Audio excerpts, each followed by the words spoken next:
Prestasi atlet NPC Sumsel yang cukup menjanjikan membuat NPC Pusat memanggil sejumlah atlet NPC Sumsel untuk bergabung dalam Pelatnas Asian Para Games 2018. Setidaknya 12 atlet Sumsel telah melaksanakan program pemusatan latihan untuk membawa nama Indonesia di ajang tersebut.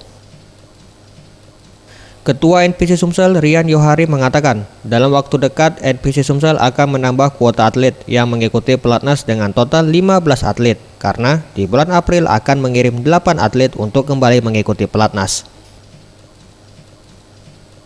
Dan Sumsel menargetkan dapat menyumbangkan 4 medali emas dari cabur renang, tenis meja, catur, dan bowling.